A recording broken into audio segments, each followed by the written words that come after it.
I don't believe in ghosts. I'm a cop, not a storyteller. I believe in evidence. Physical evidence, audio recordings, fingerprints, blood on the floor. But that night, when the phone rang at the police station at 3 a.m., and all I heard was the faint whisper of a woman claiming to have been murdered 10 years ago, my entire perception of the world began to crumble. She said her name was Marie Ellison and that she was killed by her husband. The location? 101 Cedar Lane, an old house with an iron fence and a porch light that never comes on. The problem? The house had been vacant for a decade, and Marie Ellison was indeed dead 10 years ago. My name is Officer Daniel Rourke, Night Patrol Unit in a small town called East Haven, Pennsylvania. The population is only about 15,000, mostly seniors and old farming families. Not much happens here. A few missing pet reports, teenagers causing mischief, and occasionally calls about mysterious noises at night, which are usually just stray cats or old pipes. I've been working in this unit for 12 years. I'm known as someone who doesn't believe in superstitions. My colleagues call me Rourke the Rational. I've handled murder cases, real cases, not urban legends, and I've never flinched. Until that night. 2:57 a.m. The emergency phone at the station rang, and I was on duty alone because of a double shift. Usually, I'd be reluctant to answer calls from unknown numbers at that hour. But there was something about the ringtone that night, like urgency, something unusual. And as soon as I picked up, the voice, cold, trembling, full of fear, as if from another world. "Hello, please, he's coming. He always comes at 3. He always finishes what he started." I tried to calm the voice on the other end and asked for the location. She mentioned 101 Cedar Lane, the vacant house, the house rumored to be cursed, the house where Marie Ellison was found buried in the basement by a forensic team in 2015. And when I asked who she was, she just whispered softly, "I'm Marie. He never truly left. Please." I should have ignored the call, but curiosity, or perhaps the sense of responsibility as a police officer, compelled me to grab my flashlight, radio, and head out to the patrol car. The sky that night was gray, the moon covered by thick clouds. A thin mist coated the car's windshield when I started the engine. The atmosphere was pulled straight from a cheap horror movie, but this was the real world. And I was driving to a house that, according to our case files, was the scene of a bloody crime that was never truly resolved. 101 Cedar Lane is on the outskirts of town. The road leading there is rarely traveled, and there aren't even streetlights. As soon as I turned onto Cedar Lane, the atmosphere shifted. It was as if the world decided to take a breath and hold everything still. No crickets chirping, no wind. Just a silence too perfect to be left alone. The house was like a petrified nightmare. 2 stories, faded gray, with paint peeling like sunburnt skin. Windows staring blankly like dead eyes. Between the rusted iron fence, weeds grew wild, and an old tree in the front yard looked like skeletal hands embracing the sky. I got out of the car, turning on my flashlight. The porch light was on, even though the house's electricity should have been disconnected long ago. I called out, "East Haven Police Department, we have a distress call from this location." No answer. I opened the gate, which creaked like the cry of old iron. My steps led me along the pathway to the front porch. The wooden floorboards groaned beneath my boots. The air around me began to change. An unnatural cold spread from my feet to the nape of my neck. When I touched the doorknob, it opened by itself. Slowly, silently. And as I stepped in, the landline phone on the living room table rang. I didn't think. I picked up the receiver. "Hello?" No sound. Only a sigh, heavy, dragging. Then, as if from a distance, a whisper. "You came. He'll see you now too." Immediately, all the lights in the house came on. But strangely, the lights didn't emit a warm glow. The light was white, too white, cold, like the light of a dead hospital. And as I stepped deeper, the lights turned on one by one, following me. There was a faint sound, like bare footsteps on wooden floorboards. I turned around. No one was there. I should have left, but something was pulling me to stay. I walked down the hallway, past the dirty, dusty kitchen towards the basement. I knew the old story.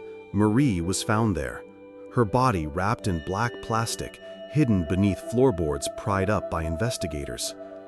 I opened the basement door. The old stairs seemed to gape invitingly. I turned on my flashlight. Step by step, I descended, until my flashlight beam hit something that made my breath catch.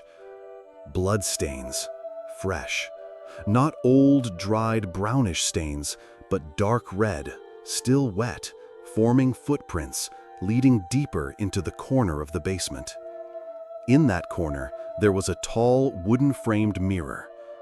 The mirror was cracked in the middle. And there, my reflection didn't move. I froze. I raised my hand. My reflection remained still. Then, it smiled. But I wasn't smiling. The mirror immediately cracked completely with a loud sound, and its shards flew towards me as if thrown from behind the glass. I stumbled backward, dropping my flashlight, and the room plunged back into total darkness. Except one small light, at the far end of the basement. The glow of a phone screen, and a faint voice. "Please, don't let him finish. He's still here." I approached the source of the light, an old flip phone lying on the wet dirt floor.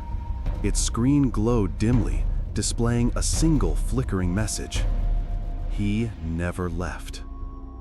Suddenly, the air in the basement changed, heavy, like breathing in a fog made of dust and death. I felt pressure on my chest, like an invisible wall slowly pressing on my lungs.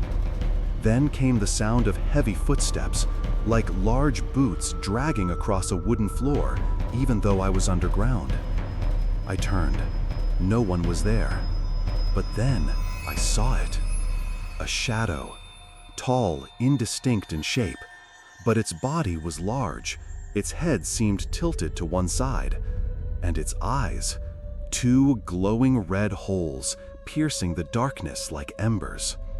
I drew my pistol. "Stop right there, police!" The creature didn't stop. Its steps were slow but steady, and each time I stepped back, the floor beneath my feet felt more fragile, as if rejecting my presence. Sounds from the walls began, knocking, in unison, like dozens of hands pounding from within, wanting to get out.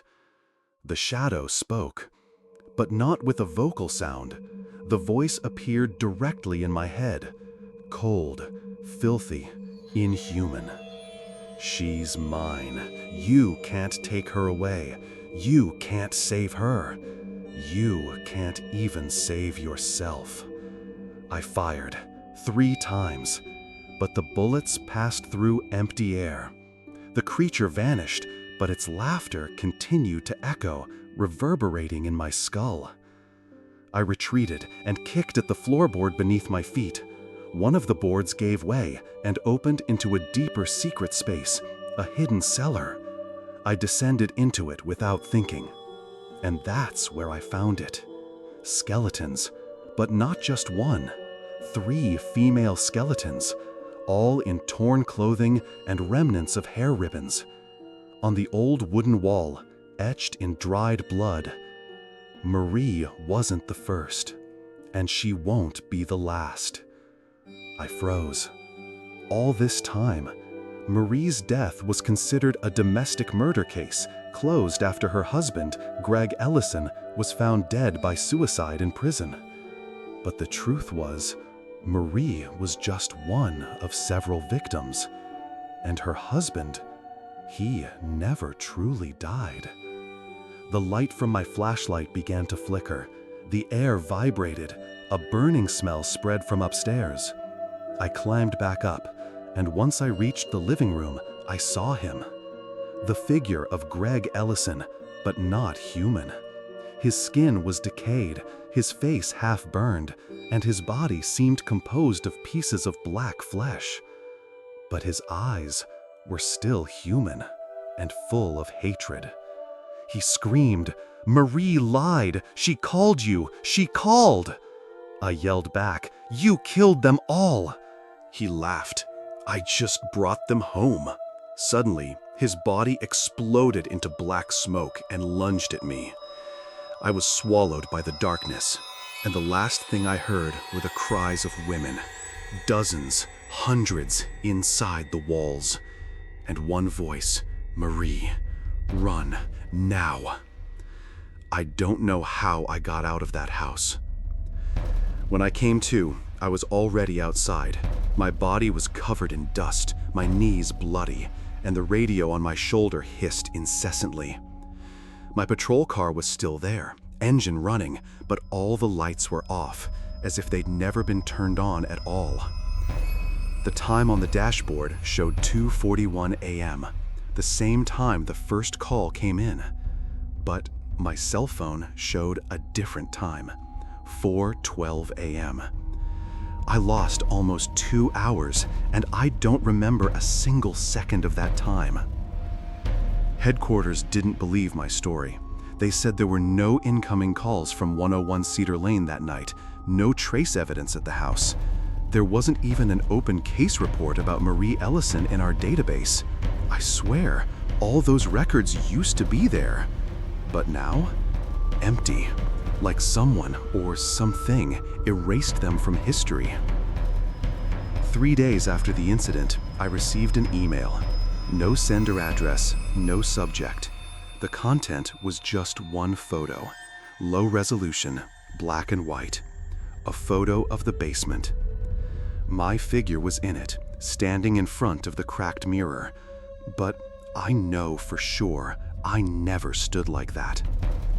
In the photo, I was smiling, and in the background, another figure stood, blurry, but I knew who it was, Greg, and his hand was on my shoulder. A few weeks later, I applied for long-term leave, but sometimes, when the night is too quiet, my home phone rings. I don't answer it anymore. I just sit in silence and listen to that ringing echo like a sound from the basement, because I know it's him, still trying to call, still looking for who comes next.